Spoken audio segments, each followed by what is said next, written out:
Boa noite. O convidado desta semana do Por Outro Lado é o poeta brasileiro António Cícero, é também filósofo. Há poemas dele que poderiam encontrá-los nos livros, mas que provavelmente já estão habituados a ouvir na voz da irmã, Marina Lima, ou na voz de Adriana Calcanhoto, que é provavelmente mais conhecida em Portugal. Boa noite, António Cícero. Boa noite. Eu estava a ler os seus livros de poemas que foram editados recentemente em Portugal e reconhecia as canções. Por isso é que foi mais ou menos irresistível dizer isto. Canções que conheço na voz de mulheres. É verdade, de Adriana. Da Adriana Calcanhoto, principalmente, que vem muito a Portugal, não é? Vem, ela gosta muito de Portugal e parece que os portugueses também gostam dela. É, parece que sim. O António começou a escrever poesia em pequenino? Sim. Como todas as pessoas? Ou já era uma coisa mais forte do que aqueles poemas de adolescência? Na verdade, escrevia versos. E hoje, provavelmente, não os consideraria como poemas. Deitou fora? Todos sumiram, desapareceram, sim. Porque eu os punha em gavetas, eu perdia. E, na verdade, isso aconteceu durante muito tempo. Eu escrevia poemas e os guardava em uma gaveta. E o que ocorreu foi que esses poemas se perderam. Perderam-se como? Deitou-os fora? Aos poucos. Aos poucos. Foram deitados Voltava fora. a eles, abria a gaveta e ia lê-los e dizia: este não presta. Não presta, exatamente. Passava a época, na verdade eu penso, por isso escrevi um poema chamado Guardar, em que digo que guardar não é exatamente esconder ou trancar. E guardar é, ao contrário, publicar. Exato, aliás é o seu primeiro livro, chama-se Guardar. Chama-se Guardar, e esse poema diz isso, exatamente. Foi a sensação que tive que, na realidade, eu pensei, hoje penso, que devia ter até publicado desde cedo. Mesmo para ter uma reação, um retorno crítico, para que outros conhecessem e me dissessem, porque a impressão que tenho é que quando não publicamos, tendemos a repetir, a reescrever as mesmas coisas sempre, de diferentes maneiras, mas as mesmas coisas. Escreve-se melhor ou não? Acho que sim. Pois. Acho que sim. A tendência é para melhorar. A tendência é para melhorar. E acho que se publicarmos antes, exatamente podemos passar a escrever coisas um pouco diferentes e um pouco melhores. Há quem escreva sempre a mesma coisa, não? Mesmo publicando, sim. É verdade. Mas eu acho que sempre se vai um pouco adiante, se melhora de alguma forma. Se aprende a dizer as mesmas coisas, melhor. Mas seriam muito diferentes as coisas que dizia nos poemas que deitou fora? Seria muito diferente as coisas que tinha para dizer? Acho que sim. Acho que nessa época, na pré-adolescência e sobretudo e na adolescência, as preocupações são outras, na verdade. Eu aprendi muito, na verdade, penso, com o tempo e com a leitura, e sobretudo com a leitura de poetas. Me apaixonei por alguns poetas na adolescência. Quem são os seus poetas de paixão? Bom, hoje Drummond de Andrade Carlos Drummond de Andrade é o poeta que acho mais importante para a minha formação. Para a sua e para muita gente, não é verdade? Então foi muito importante. Na adolescência, Fernando Pessoa, Carlos Drummond de Andrade, já, Manuel Bandeira, no Brasil, não é? João Cabral de Melo Neto foi muito importante também para mim. Como é que se percebe que um poeta é bom? Como é que sabe que a poesia é boa? Quer dizer... Isso é extremamente difícil de se responder. Pois, mas como temos porque tempo... não há um critério. Não se pode dizer por A mais B que determinada coisa seja boa. Na realidade, eu penso que a dificuldade vem do fato de que, da mesma maneira que um poema é feito com todos os recursos de que dispõe um poeta, com tudo aquilo que ele sabe e tudo aquilo que ele é, quer dizer, o máximo de sua inteligência, o máximo de sua racionalidade, inclusive, mas também o máximo de sua emoção, o ponto máximo de sua sensibilidade, sensualidade, de seu senso de humor. enfim, de tudo aquilo que o compõe a sua personalidade, é levado ao seu grau mais alto, como penso que seja assim que um poema é feito, acho que também ele exige, para ser compreendido, que o leitor use as suas faculdades no grau mais alto. Mas são justamente aqueles poemas que mais exigem, os que mais devolvem, os que mais nos dão a satisfação de tê-los lido. A poesia, eu penso que é diferente de outras artes, de maneira geral, porque nós podemos apreciar circunstancialmente uma música. Pode haver, por exemplo, uma música no background, nós ouvimos sem prestar muita atenção, às vezes prestamos que bonito e continuamos a conversa. Na verdade, uma pintura, uma catedral, uma obra de escultura, uma obra de arquitetura, podem ser apreciadas de maneira mais ou menos descompromissada, mas um poema não. Um poema exige do leitor esse mergulho total, para que seja realmente apreciado. Do contrário, nem se gosta. Não se pode ler um poema como se lê uma notícia de jornal. Ele aí não diz nada, em geral. Com pouquíssimas, há até exceções. É possível que haja poemas curtíssimos que podem até nos dizer alguma coisa, mas de maneira geral não. É preciso que o leitor realmente mergulhe no poema.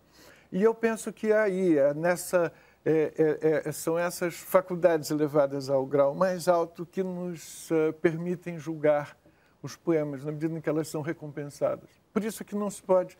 E como elas são as mais altas, nenhuma delas isoladamente, nada inferior a esse comprometimento total, pode nos dar critério algum. Porque um critério, por exemplo, racional é insuficiente. Isso todo mundo sabe. Uma leitura de um poema racional é uma bobagem, não significa nada. Mas uma puramente emocional também não serve. Se você for ver pura beleza, digamos assim, também não é suficiente, porque a beleza está ligada justamente também à inteligência, também à percepção de mundo. Ou seja, um poema, na verdade, eu penso, como está vendo, como que seja um dos empreendimentos máximos do espírito humano. E é por isso que não há critérios pelos quais possa ser julgado. Ao contrário, ele estabelece critérios. Um poema é um critério. É ele próprio. É um critério. A partir de determinados poemas, nós julgamos outros. Mas é difícil isso. Quando o António Cícero escreve poemas, eu li uma descrição sua, creio que numa entrevista, de como escreve, porque escreve, vai primeiro tomando notas. É um processo muito demorado, mas sobretudo é muito... vai amadurecendo, sobretudo. Vai amadurecendo, eu tomo notas. Toma notas de ideias? De ideias. Aprendi isso na verdade, com o poeta russo Mayakovsky, li os apontamentos dele, o Conselhos a um Escritor, não me lembro como se chama, mas já faz muito tempo. Muito tempo que leu. Muito tempo que li. Mas ficou uma coisa que nunca esqueci, que é de que ele aconselha o poeta a andar sempre com um caderninho para tomar notas de coisas que ocorram. Por exemplo, ele diz, no ônibus, aqui dizem autocarro. Autocarro. Não se preocupe, nós percebemos Sim. O que é ônibus. No ônibus, pode ocorrer uma ideia, pode ocorrer uma sequência de palavras, digamos, que seja cuja sonoridade evoque, enfim, inspire, como se diz um poeta. E se ele não tomar nota imediatamente, provavelmente esquecerá. E isso é uma coisa que realmente ocorre. Eu observo isso muito. Por exemplo, se acordo à noite com uma ideia, uma frase, um verso, às vezes acordo com um verso, não sei porquê. Eu tenho, de repente, um pouco de insônia e me ocorrem algumas ideias para um poema. A menos que me levante e escreva, tome notas as mais detalhadas possíveis daquela ideia que me ocorreu, no dia seguinte, por mais esforço que faça, sou incapaz de lembrar. Eu penso que essas coisas ocorrem, são como que parece presentes, dons que se recebe e que, se não forem acolhidos... Perde a oportunidade. São palavras, os gregos antigos, Homero falava de palavras aladas. E as palavras aladas sempre foram interpretadas como as palavras poéticas, palavras que voam. Mas não, para ele, as palavras aladas eram justamente as que não ficavam, as que iam embora. Por exemplo, um discurso de alguém oral, que não tinha sido escrito, que não havia escrita nessa época, um discurso era composto de palavras aladas. E realmente acho que são aladas, as palavras voam, vão embora, a menos que a gente as aprisione através da escrita. Uhum. Mas, além de tomar as notas, quer dizer, toma as notas, mas o processo não termina aí, e está longe de terminar. Isso é logo a primeira. Isso eu digo, uma imagem de futebol, é o pontapé inicial. Mas depois, o resto é mais importante, na verdade. Porque eu penso que o importante é justamente o próprio trabalho, havia, desculpa eu interrompi o meu próprio pensamento, mas havia pensava-se antigamente que houvesse uma separação entre a inspiração e o trabalho. João Cabral de Melo Neto, poeta brasileiro, bastante racionalista até, acreditava que a ideia de inspiração fosse uma ideia romântica ultrapassada e que o poema, na verdade, se faz através do trabalho. A pessoa resolve trabalhar e planeja minuciosamente o que vai fazer e vai preenchendo aqueles versos. E o António Cícero acha que o João Cabral de Melo Neto tem razão? Não, acho que não. Acho que ele não tem razão nesse ponto, embora eu admire imensamente. Mas acho que ele não está assim nem a descrever o seu próprio processo de trabalho corretamente. Estava a menorizar. Ele está sendo é uma ideologia, na verdade, que ele está representando ao dizer coisas desse tipo, e uma ideologia de poética, porque eu penso que também não é como diziam os românticos, não é que as musas simplesmente nos deem praticamente prontos os poemas, as inspirações sejam suficientes.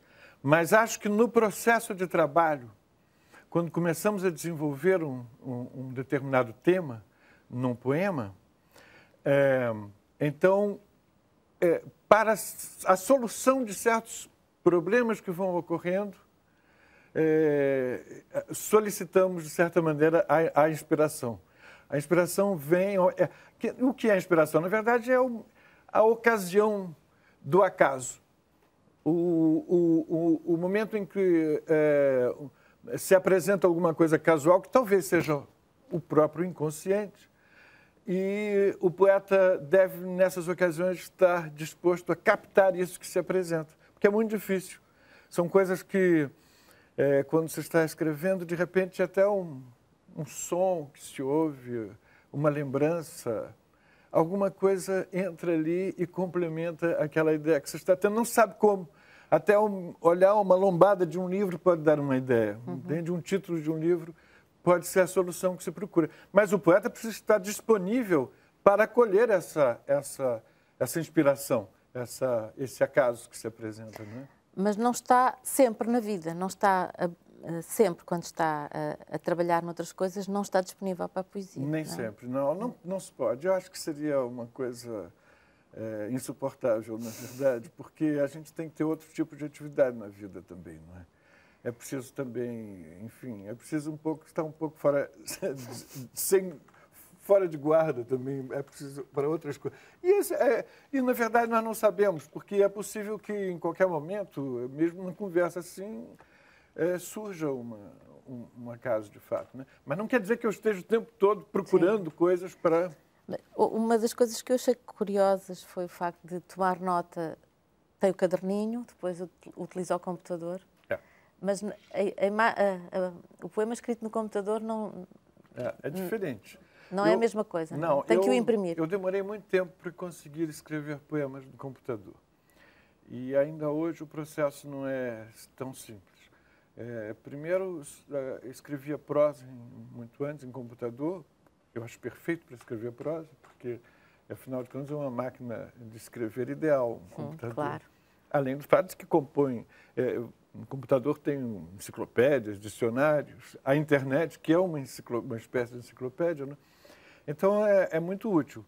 Mas Para a poesia, eu achava muito inadequado. Não conseguia, tinha alguma coisa, a poesia parecia ter alguma coisa a ver com a caligrafia, por estranho que pareça. Eu, aliás, não posso nem falar propriamente em caligrafia, porque minha letra é muito feia, ninguém entende. Mas tinha alguma coisa a ver com o manuscrito.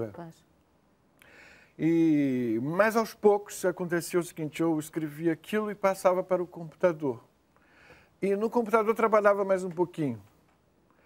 E aí eu olhava, via, achava que estava bem e tal, mas acontece o seguinte, a menos... Depois continuava trabalhando, mas a verdade é que havia uma coisa que tinha que fazer, senão a coisa não funcionava. Era imprimir o que estava escrito na tela. Só no papel impresso é que via os erros. Os erros, entre aspas, mas enfim, o que poderia ser melhorado na composição do poema. E aí eu corrigia na folha de papel e voltava ao computador, escrevia de novo no computador, parecia muito bem, mas quando imprimia descobria outros problemas e outras necessidades. Eu demoro muito tempo para escrever um poema, e sou assim muito depois, obsessivo. Finalmente fica escrito no computador ou depois escreve à mão outra vez? Não, fica no computador e o ideal é quando eu imprimo. Sim. Agora, há um problema, é curioso isso, porque no computador não se vê direito os erros, é muito difícil. Mas impresso já se vê melhor. Agora, quando o livro sai publicado, ainda se vê melhor. Então, e depois os erros? Fico com aí é que os erros, e aí já não se pode mais corrigir. Quer dizer, eu corrijo em outras edições. Nós, nas edições Essa edição portuguesa, por exemplo, já tem algumas diferenças em relação à edição brasileira, porque saiu depois, eu tive a oportunidade, a sorte de corrigir algumas coisas. E depois qual é que é só a última versão, a versão mais recente é que é para mim, sim. A que vale? Para mim é a versão mais recente. Eu gostaria que as demais desaparecessem, inclusive. Há outras alterações que fez, segundo eu li também, que têm que ver com o facto de serem poemas cantados. Não é? Sim. Porquê? Porque nem todos os poemas podem ser cantados, tal como estão. Não ficam bem em geral, não. É possível, mas é muito difícil. Curiosamente, a minha primeira canção foi feita dessa maneira. A Marina, que é a sua irmã, minha irmã, pegou um poema e... Mas pegou sem lhe pedir licença? Sem pedir licença. Eu não estava em casa e ela sabia que eu escrevia e que não... Eu tinha muita vergonha de mostrar essas coisas, eu era muito tímido, mesmo em casa não mostrava. Eu acho que, sobretudo, em casa não mostrava. Para alguns amigos mostrava, mas em casa não. E para a Marina menos ainda, porque era irmã mais moça. Sim, claro. Não tinha muito porque pedir-lhe a opinião.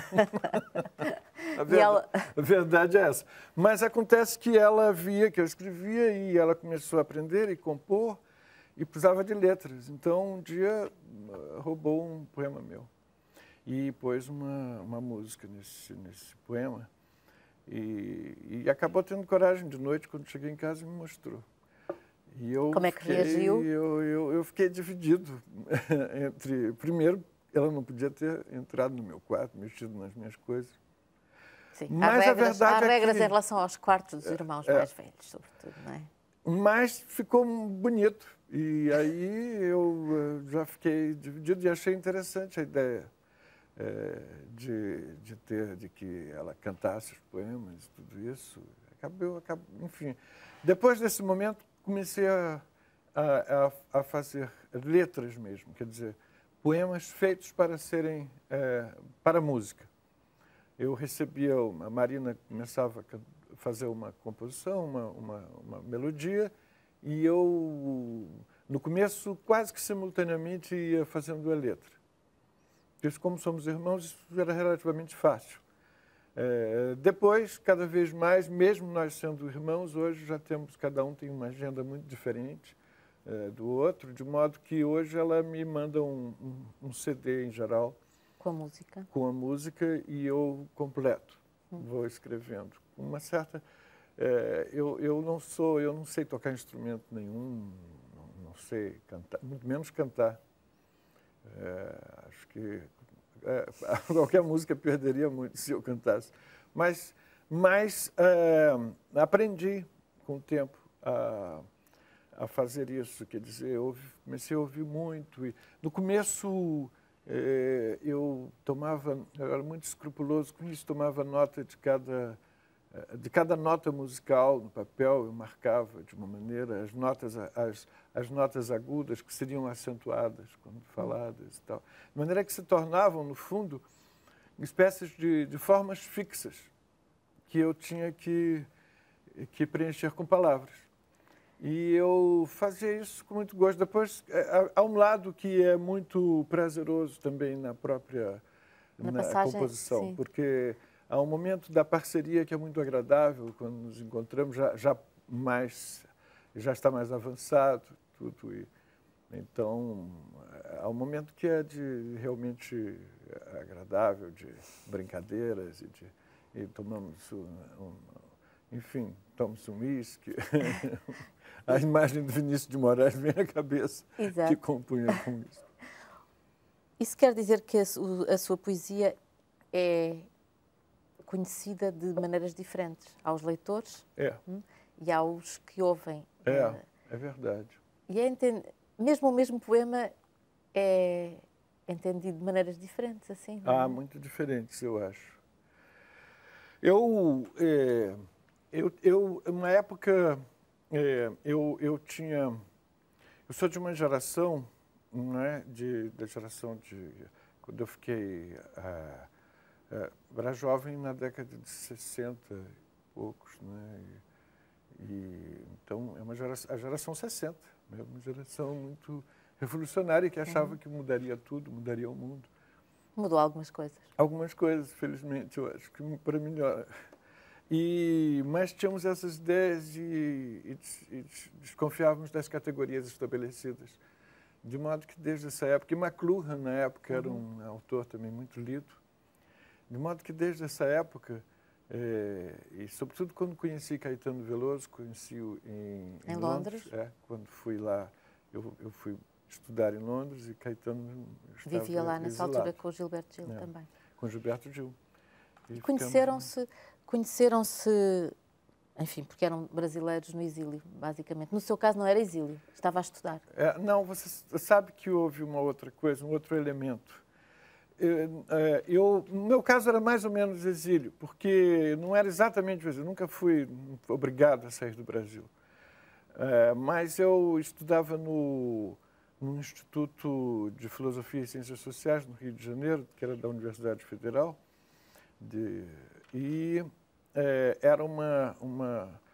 o Instituto era muito politizado, era sede praticamente do movimento estudantil. Na época havia uma ditadura no Brasil, ditadura militar, e lá nós fazíamos um movimento contrário, éramos os professores e alunos, éramos todos, fazíamos muito movimento contra a ditadura, passeatas, manifestações, essas manifestações. Coisas. As passeatas e as manifestações é que em português têm, de facto, significados diferentes. Em português de Portugal e do Brasil. Sim, passeatas. Passeatas é ir passear. Manifestação é que tem uma declaração. Para nós não, passeata. Exato. Pois é, então fazemos manifestações. E muitas. E em 68 houve a ditadura ficou mais rigorosa. Houve um fechamento, como se fosse um golpe em cima. Em 64 houve o primeiro golpe e em 68 houve como se fosse um outro golpe em cima do golpe, sobre o golpe, piorando o golpe, né? Elevando a outro nível. Portanto, muito mais repressivo. Muito mais repressivo. E era a época em que fazíamos as nossas manifestações, de modo que foram presos muitos professores, muitos colegas meus, e eu mesmo era chamado frequentemente para depor. Nunca fui torturado, não posso dizer isso, nem fiquei preso muito tempo, mas era muito desagradável que entravam em minha casa de madrugada, em geral de madrugada, e levavam alguns livros e me levavam para depor, perguntar, fazer interrogatórios. Né? Então aquilo se tornou uma coisa... E preferiu partir? Se tornou preocupante. Meu pai achou que devia partir, devia morar fora do Brasil. E ele disse que preferia me sustentar fora do Brasil do que lá. E eu aceitei. Na verdade, como era muito politizado também nessa época, eu queria ir para a França. Sim, era isso que eu lhe ia perguntar. Como é que um estudante de filosofia nos anos 60 quis ir para Londres em vez de ir para Paris? Seria mais... Seria mais lógico ir para Paris? Não, mas não foi minha primeira escolha. E eu queria ir para Paris. E, na verdade, os pensadores mesmo que líamos na escola, o próprio Foucault, na época, já era muito lido por nós, e Althusser, em particular, que era um marxista e muito radical, né? Era muito apreciado. Marcuse, mas Marcuse não era francês, mas, de qualquer maneira, a grande parte dos pensadores que líamos era de franceses, composta de franceses. Mas o seu pai não o deixou ir para a França? Aí meu pai chamou alguns amigos, em particular o professor Hélio Jaguaribe, que era muito amigo dele e a quem eu admirava muito, que era um homem muito brilhante, é um homem muito brilhante ainda hoje. E meu pai tinha um grupo de intelectuais de esquerda que haviam... Seu pai, Evaldo Correia de Lima. Evaldo Correia de Lima, era um economista. Era economista. E teve um papel muito importante no Brasil, nas ciências sociais. O grupo dele teve um papel muito importante, o grupo a que ele pertencia, que era, ele foi um dos fundadores do ISEB, Instituto de Estudos Superiores Brasileiros. E Instituto Superior de Estudos Brasileiros. E era uma ideia de se pensar o Brasil e o mundo a partir de uma perspectiva que não fosse colonizada, importada. Isso está a falar dos anos que 40, 50? 50. Isso foi na década de 50 que eles fizeram isso. E havia intelectuais que se tornaram muito importantes, o próprio Hélio Jaguaribe, o Guerreiro Ramos, Roland Corbusier. Enfim, estou dizendo nomes que não significam muito aqui em Portugal, mas no Brasil tiveram uma importância grande. Eram sociólogos, cientistas políticos, e queriam pensar de uma maneira original, propriamente brasileira, sobre as várias questões. Ao mesmo tempo, eram homens muito cultos, usavam muito... Na época, a fenomenologia estava na moda, de maneira que faziam trabalhos que tinham a ver... Isso tudo era articulado a uma certa fenomenologia.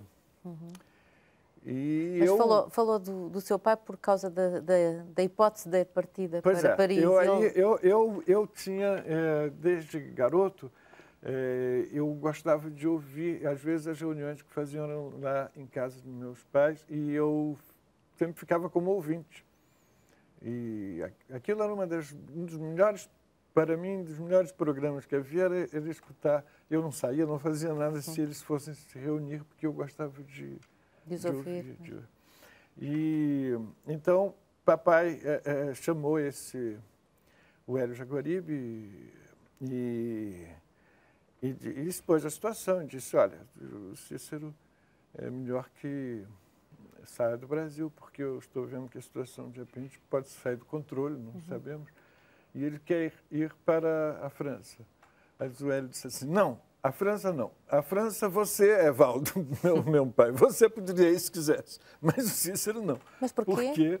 Porque a situação na França era 68 anos depois, né? Exatamente. A situação está extremamente caótica. Ele lá vai fazer o mesmo problema, se não mais grave, terá na França que está tendo aqui. De modo que o melhor academicamente seria ele ir para a Inglaterra. E foi assim que tirou o curso de filosofia em Londres. E foi assim que fui para Londres. Acabou por se encontrar lá com... E quando fui a Londres, a Dedé, a mulher que era a mulher do Caetano na altura, e a Sandra, que era a mulher de Gil, as duas são irmãs, na verdade. Pois bem, a mulher de Caetano e a mulher de Gil são parentas minhas, embora não muito próximas, mas minha avó era amiga enfim, prima da avó Sim. delas, essas coisas. E a avó delas me pediu, quando soube que eu ia, pediu-me que levasse umas encomendas. Umas encomendas. Sim. Isso é muito português também. Leva sempre qualquer coisa, não é? Aí levei e eu, na verdade, tinha um plano secreto de desobedecer meu pai, ir para Londres, mas depois de lá ir para Paris. Então eu me preparei para isso e resolvi, não, eu vou até Paris ver se... Fui lá, fiz a entrevista com o professor Richard Wollheim, da Universidade de Londres, da University College, que era um homem muito interessante, muito inteligente, tem vários trabalhos muito importantes e tudo. E ele me disse que aguardasse e tal, deixei o currículo com ele, minhas coisas, ele ia examinar e tudo, mas que me enviaria uma carta confirmando a minha aceitação pela universidade. Ele tinha que falar com o conselho e tal, mas que mandaria uma carta em uma semana. Eu disse, nessa semana pode ser que não me aceitem aqui, vou tentar Paris. E aí me preparei quando o trem saía, acho que meio-dia, uma coisa assim, e eu a casa de Caetano ficava no caminho da Victoria Station. Então eu passei lá mais ou menos 10h30 da manhã.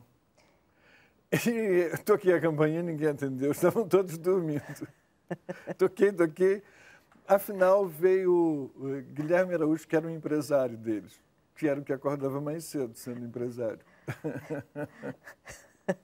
Abriu a porta e eu disse, eu vim aqui, eu sou primo de Dedé e de Sandra e trouxe uma encomenda. Então, eu disse, entra aqui, então vou chamar a Sandra. Acordou Sandra, coitada. E Sandra desceu, falou comigo, muito simpáticos, tudo. Mas Caetano e Gil nem vi. Não apareceram? Não apareceram. Eu disse, eu estou indo para Paris. Ele disse, quando voltar, passa aqui e tal. Eu fui embora para Paris. E em Paris realmente estava muita confusão. Eu fui a Vincennes e tentava escrever, estava mas tudo pelo ar. Acabou ficando muito confuso. Enfim, deixei lá alguma coisa. E voltou, então, para Londres. E voltei para Londres, onde recebi já a carta aceitando. E a sua vida ficou lá. Ficou ali estabelecida. E em Londres encontrei um amigo que havia sido colega também no Instituto de Filosofia, que é Ronaldo Bastos, que é parceiro do músico Milton Nascimento, era parceiro já do Milton Nascimento no Brasil. E fomos uma vez a Notting Hill Gate, tudo por acaso essas coisas. Fui com ele a Notting Hill Gate, quando chegamos lá encontramos Guilherme Araújo, o tal empresário, que disse, mas você não apareceu mais? Sandra e Dedé estão esperando e tal, você tem que ir lá. Eu, na verdade, ficava com um pouco tímido, um pouco envergonhado de procurá-los, mas o Ronaldo Bastos ficou muito animado com a história e disse, não, nós temos que ir, vamos e tal, e fomos. E aí, quando conheci Caetano, ficamos logo muito amigos. Ficamos grandes. Ele fala desse encontro, dessa fase em que se conheceram, no livro dele, Verdade Tropical, e o que ele diz é que o António Cícero estava geralmente calado e que ele praticamente nem sabia que o António Cícero estava a estudar filosofia, até que um dia houve uma discussão e aí é que ele percebeu que o António Cícero estudava filosofia e que não só estudava, como tinha a capacidade de, digamos, traduzir para a linguagem comum a filosofia. A filosofia, de facto, há muitas pessoas que acham que tem uma linguagem própria que é inacessível para as pessoas comuns, digamos. Pelos vistos, o António Cícero consegue traduzir. Nem sempre, quando escreve, por exemplo, agora foi publicado em Portugal um livro que tem ensaios de filosofia, chamado Finalidades Sem Fim, nem todos estes ensaios têm uma linguagem acessível a todo o público. Mas é possível falar de filosofia sem uma linguagem hermética? Eu acho que sim, mas ao mesmo tempo é preciso fazê-lo sem perder o rigor, de fato. E isso é difícil, acho que não é uma coisa fácil, realmente não. Acho que não se pode falar de maneira clara, não é necessariamente vulgarizar, divulgar no sentido de vulgarizar, não é? Então há uma dificuldade. Eu tento Eu gosto de clareza em filosofia, mas acho também que a clareza não se opõe à dificuldade. Ou seja, uma coisa pode ser clara e difícil. É clara, mas se alguém se aplica, não é capaz de entender aquilo. Uhum. Então, a dificuldade não é incompatível com a clareza. Porque, às vezes, os assuntos são difíceis, são complicados. E em não geral se pode simplificar. Não acho que nem sempre, mas muitos são. São porque tem que levar em conta muitos diferentes fatores, e isso tudo, às vezes, não é tão fácil distinguir as coisas. É preciso... é preciso, às vezes, a filosofia tem o sentido justamente de dissipar as confusões ou as ambiguidades que se encontram na fala, na linguagem cotidiana comum, que são muitas. E fazer isso já implica numa certa dificuldade, porque já implica em se distanciar dessa linguagem um pouco. Uhum. Então, você já está falando sobre ela, não é? Isso é necessário. Ao mesmo tempo, acho que não é preciso, que amar uma filosofia obscura, porque eu acho que se pode dizer que a boa-fé do filósofo está na clareza. Embora, como eu digo, isso não implica em que seja fácil o que ele diz, mas é preciso ser claro. A diferença é evidente, né? O difícil pode ser entendido por qualquer um que se aplique. O obscuro é o que, por princípio, não pode ser realmente. Mesmo que você se aplique, envolve elementos que não são, na verdade, explicáveis. Né? E isso não pode ser, essa filosofia mais obscura pode ser uma forma de não permitir que as outras pessoas entrem Eu acho que sim. Na discussão. Na discussão em termos acho que globais, um dos sentidos uma espécie do de poder, obscuro não é? É uma certa mística, não é? O místico mesmo no fundo de mil, quer dizer, que vem a raiz grega é do que não pode ser dito, do que não é falado, não é? Do silêncio, do silenciar. Então há uma mistificação nisso. Essa mistificação eu considero desonesta, porque eu penso que a mistificação pode pertencer a outras áreas da experiência humana. A religião pode ser mística, por exemplo. Não é? Há misticismo. Mas a filosofia é um empreendimento, sobretudo, racional, me parece. Ela deve ser racional. Então, não partilha, não tem a ver com esse misticismo, nem com nenhum tipo de obscuridade. Acho que tem que ser clara. Como é que um poeta e um filósofo vivem na mesma pessoa e há conflito? Muito conflito. Para mim é muito. Porque são dois aspectos muito diferentes do meu espírito. É quase como dizem que são dois hemisférios cerebrais, eu acho que comigo funciona assim mesmo. Então, como é que resolve isso? Eu tento resolver, mas não sei se consigo muito bem às vezes.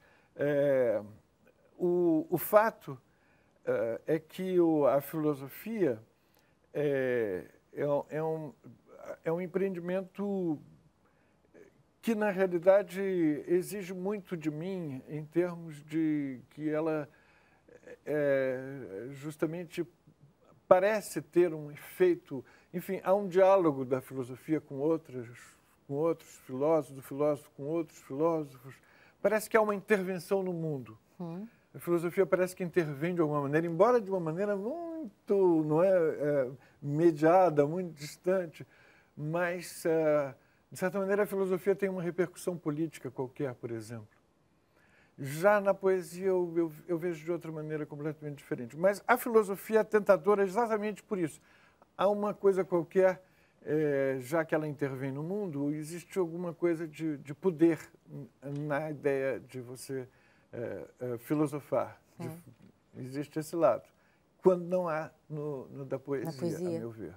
Entende?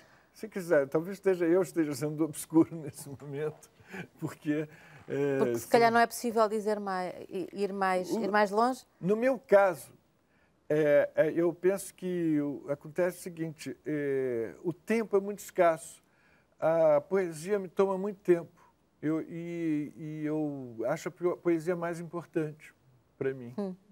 A poesia é fundamentalmente... Eu acho que a poesia é aquilo que eu disse, acho que é um dos empreendimentos mais Mas altos. é curioso porque a sua publicação de poesia, vamos ver. É pequena. Bem, e este é um dos livros de filosofia que publicou. Verdade.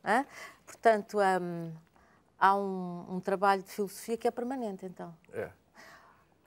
Esse é que é o problema. Sim, vem agora uma das razões porque virá a Portugal agora nas próximas vezes, será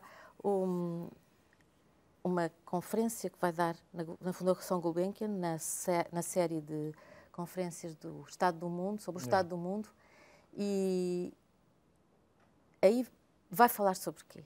Bom, primeiro quero dizer que para mim foi uma grande honra ser convidado para participar desse ciclo de conferências. Eu fiquei muito feliz com isso. E eu pretendo, sobre o Estado do Mundo, a conferência, e eu pretendo falar sobre o conceito de civilização. Porque eu penso que as ciências sociais, de maneira geral, adotaram, enfim, produziram e desenvolveram o conceito de cultura, principalmente. É um dos conceitos chaves de antropologia, de sociologia, etc. Mas o conceito de civilização como que ficou maculado pela história da civilização ocidental. Agora não está a ser claro. Agora não está a ser claro. Eu não estou a perceber. Provavelmente está a ser claro e eu é que não estou a perceber. O que aconteceu foi que, como se identificou a civilização durante muito tempo com a Europa e o Ocidente, e como o Ocidente foi, enfim, foi colonialista, foi imperialista, o Ocidente... nele se desenvolveram, passou por guerras terríveis, não é? Por ditaduras abomináveis. Enfim, nós tivemos na sede da civilização, tivemos o fascismo, tivemos Hitler, tivemos Stalin, tudo isso como parte da civilização, aparentemente. Então, tudo isso criou uma dificuldade com o conceito de civilização. Tudo isso foi atribuído à civilização. É como se a civilização, hoje pensa-se quase, curiosamente, como se tudo isso tivesse sido o efeito da civilização e da modernidade. A modernidade produziu monstros. O sonho da razão produziu monstros. É essa a ideia que se tem. Entende? Quer dizer, na verdade, o iluminismo acabou degenerando. E hoje nós vivemos o pesadelo, seria essa a ideia. Hoje nós viveríamos o pesadelo da civilização, ou do iluminismo. Pois bem, eu penso que isso é um equívoco total, um equívoco completo. Não é verdade que seja assim. Não creio que tenha sido a civilização que produziu esses monstros, mas até uma deficiência de civilização. Houve uma reação contra a modernidade, contra a civilização, que produziu esses efeitos terríveis. Não digo, a questão da colonização é diferente. Houve equívocos que se devem, de fato, à civilização. Mas a grande parte, se pensar em termos, por exemplo, das ditaduras de direita, na verdade, todas elas pensavam em termos de cultura e não de civilização. Pensavam em termos por exemplo, os alemães consideravam a civilização como algo decadente. A civilização pertence aos franceses, diziam os alemães. A civilização é uma coisa francesa, uma coisa de uma cultura fraca. Spengler, o grande filósofo da cultura alemão, considerava que a civilização fosse uma cultura que já tivesse apagado, que não tivesse mais forças. Então, na realidade, há já desde aí um certo equívoco.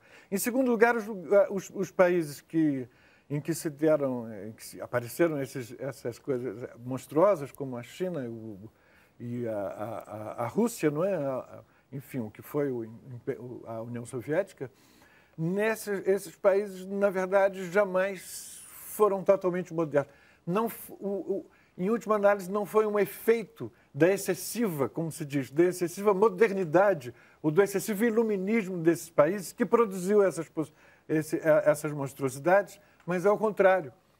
O fato de que não foram suficientemente tocados nem pelo iluminismo, né, nem pela modernidade ou pela civilização, que no fundo são coisas muito interligadas. E há diferentes civilizações. Está a falar de civilização como um conceito. E hoje em dia fala-se muito em civilizações, em choque de civilizações. Mas eu não acredito. Acho que isso é um dos equívocos. Porquê? O que existe são muitas culturas. Existem diferentes culturas, isso sim. Mas a civilização... Desculpe. A civilização, penso que é universal e não particular. Ela, na verdade, representa o mínimo de universalidade que conseguimos. Por exemplo, são os direitos humanos, digamos. São um produto da civilização. E não de uma cultura particular desta ou daquela cultura. É um erro atribuir os direitos humanos, por exemplo, à cultura ocidental, como se faz normalmente. E não pertence à cultura ocidental. A cultura ocidental, eles foram quase que arrancados, os direitos humanos, para se afirmarem, tiveram que lutar contra a tradição ocidental. Não havia direitos humanos na Idade Média. Não se podia falar disso. Os direitos humanos são do século XX, que é um século que tem ao mesmo tempo essas ditaduras. Ele vem desde o quê? Da Revolução Francesa? Desde o Renascimento até depois o Iluminismo. E finalmente adquiriram uma expressão clássica, na verdade, a partir de Kant, no século XVIII. E como é que pode transpor esses mesmos princípios, por exemplo, eu ia dizer civilizações, culturas como a chinesa ou como a africana, como é que pode transpor esses mesmos princípios? Eu vou lhe dar um exemplo. O prêmio Nobel Sen indiano mostra que, na verdade, vários desses princípios de tolerância, por exemplo, de admitir diferentes expressões culturais se manifestem, etc., que fazem parte da civilização, existiram muito em outros lugares que não no Ocidente, na Índia, mesmo em algumas regiões em que predomina a religião muçulmana, o Islã. Está a falar de quem? Quem é que defendeu? Sim, um Prêmio Nobel, sim. Prêmio Nobel da Paz. Da Paz. Não, da Economia. Economia? Da Economia. Podia dizer o mesmo também de Salman Rushdie, que também defende isso, não é? Na verdade, por isso é que eu estou dizendo, essas coisas são complicadas porque nós nos habituamos a pensar dessa maneira. O Ocidente, de certa maneira, se quer pensar como o centro do mundo, o centro dessas coisas, da civilização, e ao mesmo tempo se culpa profundamente disso e acaba sendo incapaz de defender a própria civilização, de modo que se criou hoje uma cultura de culpa e de rejeição da civilização. A ideia da luta de civilizações, do Huntington, a meu ver, é inteiramente ridícula. Mas, enfim, essas questões vou estar a discutir no... E hoje em dia é um tema muito importante, não é? Por isso é que escolheu esse tema, evidentemente. Exatamente. É uma questão muito importante por causa da questão dos fundamentalismos e dos...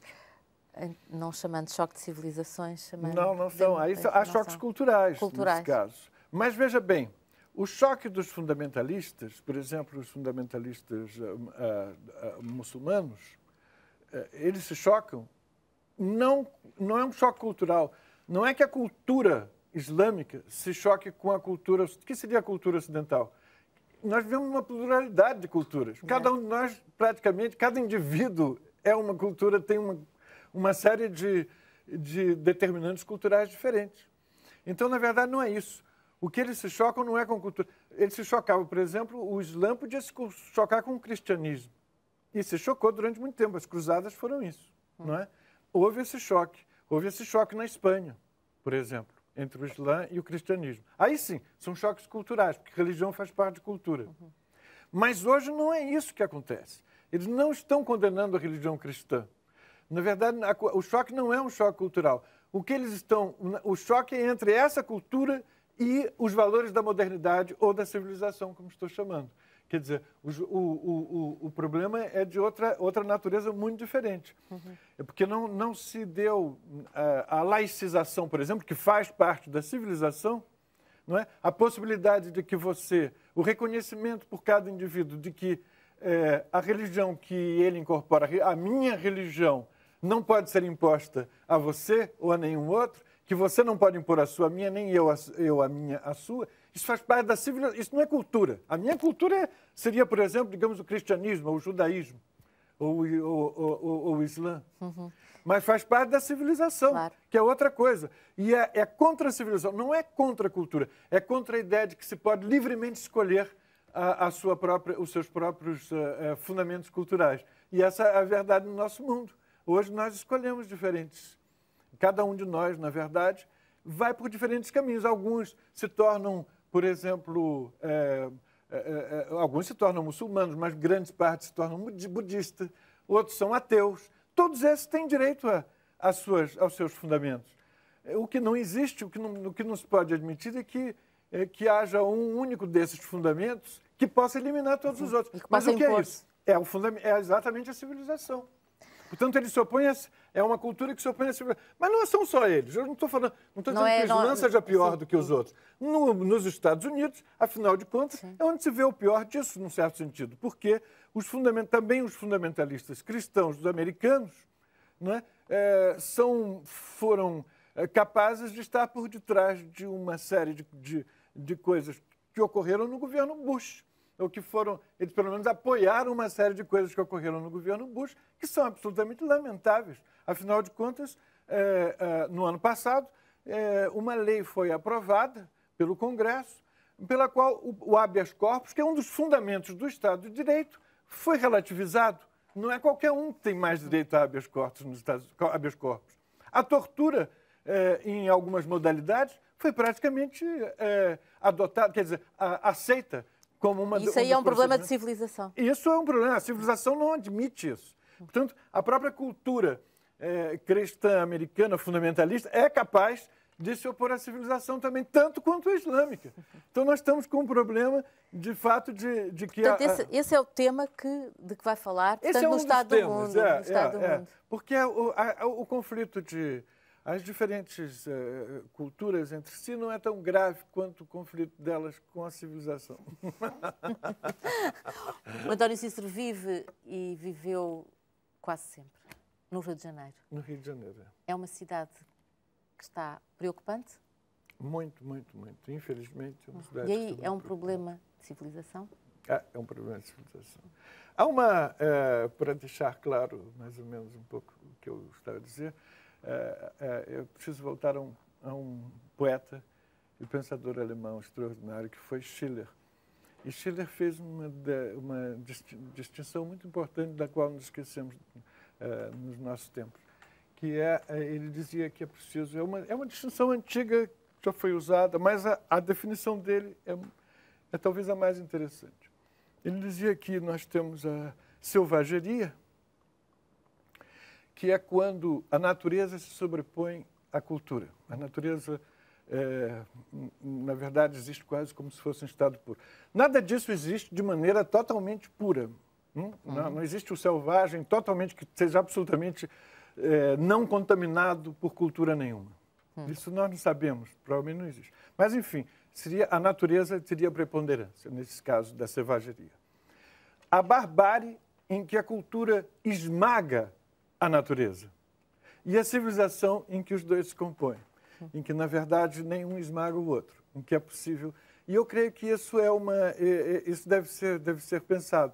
Porque, de fato, a civilização seria a possibilidade de que se manifestassem a natureza se manifestasse no ser humano, não é? Mesmo de formas que não são culturalmente canônicas, digamos assim. Sim. Então é possível você ter, por exemplo, o Chile, nessa época mesmo, se considerava o gênio, seria aquele que teria essa ligação mais direta com a natureza, passando, enfim, até deixando de lado, em certa maneira, a cultura. Mas a cultura, evidentemente, que a ideia dele não é natureza sem cultura, é justamente uma fusão em que uma não esmague a outra. As civilizações, a civilização. Então, no claro. Rio de Janeiro mesmo, nós vemos exemplos terríveis, porque não existe nada disso em estado puro, nem civilização, nem a barbárie, nem selvageria. Mas é a sua cidade. Mas nos Estados Unidos, no não Brasil... Viveria noutra? Não viveria noutra cidade? Não, viveria sim, já vivi e viveria. Vivi em Londres perfeitamente, viveria aqui em Lisboa, viveria muito feliz também. Eu gosto muito daqui. Eu não tenho esse tipo de... Não precisa de ter de enraizamento. Não, acho que a civilização nos desenraiza a todos. As raízes são ficções. Voltando à civilização. Obrigada, António Cícero. E ficamos à espera de o ver, então, no Estado do Mundo, na Fundação Gulbenkian. Bom, quem agradece sou eu. Foi um grande prazer conversar com você. Obrigada.